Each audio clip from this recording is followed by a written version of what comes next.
প্রিয় দর্শক মণ্ডলী আসসালামু আলাইকুম। দ্য হান্টার শফিকের পক্ষ থেকে নতুন আরও একটি ভিডিওতে আপনাদের সকলকেই সাদর সম্ভাষণ। দর্শক মণ্ডলী, আজকে চলুন চায়নার মেট্রো দেখতে কেমন বা চায়নার মেট্রোতে কিভাবে চড়তে হয় সেটি আপনাদেরকে দেখাই। আমি ইতিমধ্যেই চায়নার যে মেট্রো স্টেশন আছে সেই একটি মেট্রো স্টেশনে পৌঁছে গিয়েছি। আজকে ছিল বৃষ্টির দিন, তাই আমাদেরকে ছাতা সঙ্গে করে নিয়ে আসতে হয়েছে। আজকে আমরা মেট্রোতে যাব চায়নার হুয়াচংবেই, যা চায়নার শেনজেনে অবস্থিত। আর শেনজেনকে চায়নার সিলিকন ভ্যালি কিন্তু বলা হয়। তাই চলুন আর দেরি না করে শুরু করা যাক এবং আপনাদেরকে সাথে নিয়েই চলুন আজকে মেট্রো ভ্রমণ করি।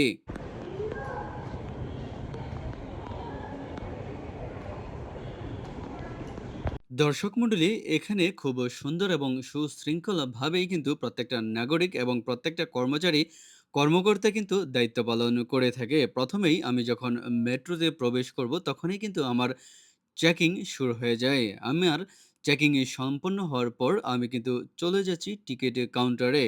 নরমালি মোবাইল থেকেই কিন্তু আমি যেতে পারি। জাস্ট আপনাদেরকে দেখানোর জন্যে আমি আজকে টিকেট কাটলাম। এই যে দেখুন, আমি কিন্তু টিকেট কেটে নিয়েছি। এখন এই যেই টিকেটটি আমার কাছে আছে সেটির মাধ্যমে কিন্তু আমি প্রবেশ করব এটার ভেতরে। আমরা ধীরে, ধীরে চলে যাচ্ছি মেট্রো স্টেশনের ভেতরে। এখানে কিছুক্ষণ পরপরেই কিন্তু ট্রেন চলে আসে।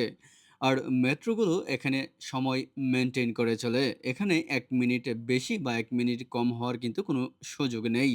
প্রত্যেকটা ট্রেন তার নিজ টাইমিং অনুসরণ করে চলে থাকে। ঠিক যেই সময়ে এখানে এসে পৌঁছানোর কথা, ঠিক সেই সময়েই কিন্তু এখানে এসে পৌঁছে যায়। এই জন্যই চায়না কিন্তু বেশ উন্নত এবং সময় মেইনটেইন করা কিন্তু আসলে আমাদের সকলেরই দায়িত্ব এবং কর্তব্য। এখানে যে যেমনই হোক না কেন প্রত্যেকেই যেই কমিটমেন্ট দিয়ে থাকে একটি সময়ের জন্যে, সেই সময়ের অনুযায়ী কিন্তু তারা কাজ করে থাকে। আপনি যেই হন না কেন, তারা যদি সময়ের বাইরে আসে বা সময় অতিক্রম করে আসে, যেই কাজের জন্যে তাকে ডাকা হয়েছিল সেই কাজ কিন্তু শেষ হয়ে যাবে। তাই এখানে যারা আছে সকলেই টাইম মেইনটেইন করে চলতে পছন্দ করে।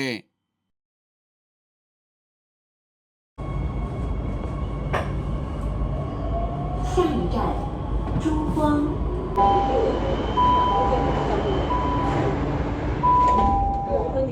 চায়নার প্রশাসনিক ব্যবস্থা যেমন উন্নত, ঠিক তেমনিভাবে চায়নার যেই সাধারণ জনগণ আছে তারাও কিন্তু সেই ধরনের নিয়মগুলো খুব সুন্দরভাবে মেনে চলে।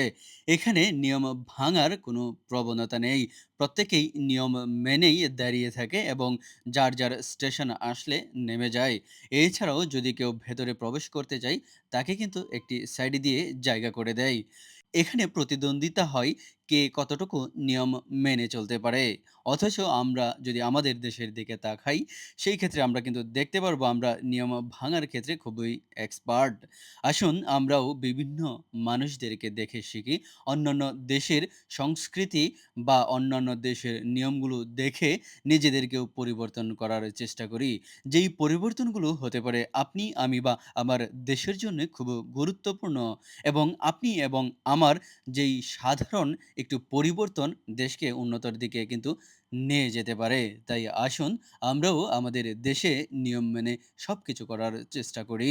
আমরা নিয়ম ভাঙার পরিবর্তে নিয়ম মেনে চলার চেষ্টা করি। তাহলে আমাদের প্রত্যেকটি কাজেই কিন্তু খুব সুন্দর হয়ে যাবে। আমি আমার কথা আর দীর্ঘায়িত করব না। খুব সুন্দরভাবেই আমি আমার গন্তব্যে এসে পৌঁছে গিয়েছি। দর্শক মণ্ডলী, আপনারা দেখতে থাকুন।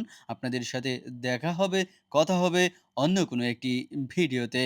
এই মুহূর্তে আমি চলে এসেছি চায়নার হুয়াচাংবেই, যেই মার্কেটটি সবচেয়ে বড় ইলেকট্রনিক্স মার্কেট।